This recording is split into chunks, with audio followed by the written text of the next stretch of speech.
సతి పొరుగురికి పోయిన పతి రాకడ కోరినట్లు భావములోన మతిమంతుడు సత్యుష్యుడు సతతము గురు రాక గోరు సత్యము వినరా వాణి తోటి సాటెవ్వరనరా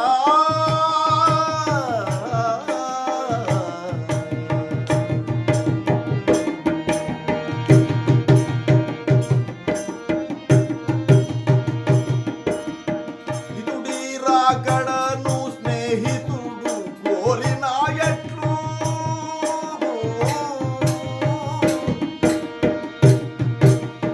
ఇటుడి రాకడను స్నేహితుడు కోరిన ఎట్లు అతి దరిద్రుడు ద్రవ్యతతిరా గోరినట్లు సత్యము వినరా వాణి తోటి సాటెవ్వరనరా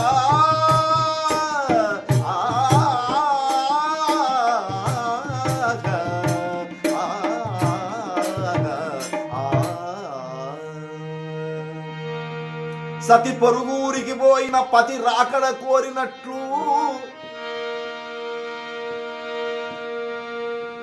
ఈ యొక్క పద్యార్థము ఏమంటే గురు శిష్యుల యొక్క ప్రేమ, గురువుపై ఉన్నటువంటి శిష్యునికి ఉన్నటువంటి భక్తిని గురించి ఈ యొక్క కందార్థంలో చెప్పబడింది. మనం విపులంగా తెలుసుకుందాము.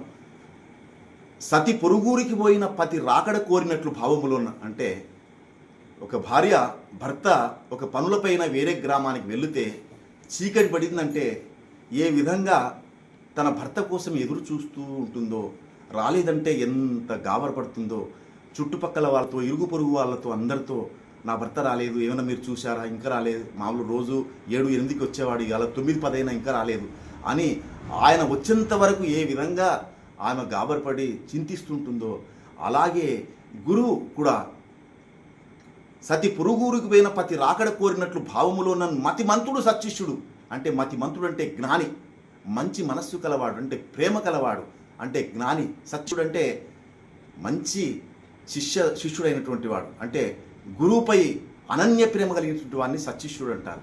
అటువంటి సత్శిష్యుడు కూడా ఆ యొక్క భర్త కోసం భార్య ఏ విధంగా ఎదురు చూస్తుంటుందో అలాగే శిష్యుడు కూడా గురువు కోసం అంత తాపత్రయపడుతూ ఉండాలి.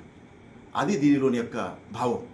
ఆ విధంగా ఎప్పుడైతే గురువు కోసము శిష్యుడు ఎల్లప్పుడూ ఆయన హృదయంలో గురువు కోసం ఆరాటపడుతుందో ఆయనని సత్శిష్యుడని మనకు ఇక్కడ ఈ పద్యంలో చెప్పబడింది. అలాగే ఇంకొక దృష్టాంతం ఏం చెప్పినారంటే, ఎప్పుడైతే హితుడి రాకడను స్నేహితుడు కోరినట్లేట్లు, ఒక స్నేహితులు ఉంటాం, ఇద్దరం చాలా మంచి ప్రాణ స్నేహితులు ఉంటారనుకోండి. ఒక స్నేహితుడు వేరే గ్రామానికి వెళితే ఆయన వచ్చేవరకు ఈయనకు నిద్ర రాదు, అన్నం తినడు, ఎప్పుడు ఆయన కోసం ఎదురు చూస్తుంటాడు. హితుడి రాకడను స్నేహితుడు కోరినట్లు మనకు మంచి చేసేవాడు స్నేహితుడు ఎవరైనా ఉన్నారంటే ఆయన లేకుంటే కూడా ఆ వ్యక్తి తాళలేడు. ఆ విధంగా ఆ యొక్క గురువు యొక్క భక్తి కూడా అలా ఉండాలని చెప్పారు. హితుడి రాకడను స్నేహితుడు కోరినట్లు అతి దరిద్రుడు ద్రవ్యతతిరా కోరినట్లు, ఎవడైతే ధనం లేకుంటుందో వారికి ఒకటే ధనం మీద చింత, డబ్బు లేనుకుంటే డబ్బు మీద చింత, అన్నం ఆకలి కొంటే అన్నం తినాలని చింత, దాహం వేసిందంటే నీళ్లు తాగాలని చింత. ఇట్లా ప్రతి మనకి ఏదైతే లోటు ఉందో దాన్ని భర్తీ చేసుకోవాలని ప్రతి మానవునికి ఉంటుంది. అలాగే మనకు అజ్ఞానం అనే లోటు ఉంది, పామరత్వం మనలో ఉంది, మూఢత్వం మనలో ఉంది. ఆ లోటును సరిదిద్దుకోవాలంటే ఆ యొక్క గురువు అనేటువంటి జ్ఞానాన్ని పొందినప్పుడే మనకు ఆ లోటు సరిదిద్దబడుతుంది.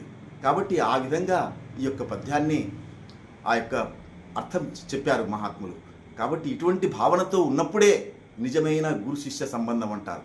ఇప్పుడు కూడా ఉన్నాము, కానీ ఇటువంటి పద్యాలను, ఇటువంటి భావాలను, ఇటువంటి పెద్దలు చెప్పినటువంటి సత్యాలను గుర్తిస్తే మన మనస్సు పులకరించాలి. గురువు అనే నామాన్ని తలుస్తేనే మన మనస్సు అంతా పులకరించిపోవాలి. అటువంటి భావన ఎప్పుడైతే కలిగిందో ఆయననే సత్శిష్యుడు అంటారు. అటువంటి భావన వచ్చే వరకు మన యొక్క సాధన ఆపకూడదు.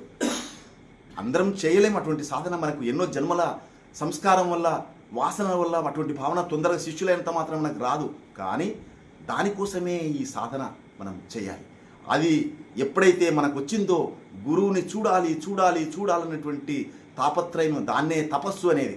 తపస్సు అంటే ఏదో కాదు, గురువుని చూడాలి, గురునామాన్ని తలవాలి అనేటువంటి విషయాన్ని మన హృదయంలో ఎప్పుడైతే గట్టిగా పదలపరుచుకుంటామో అదే నిజమైన శిష్యుని లక్షణం. అప్పుడే ఆ శిష్యునికి జన్మరాహిత్యం కలుగుతుందని ఈ పద్యం ద్వారా మనకు తెలియబడుతుంది.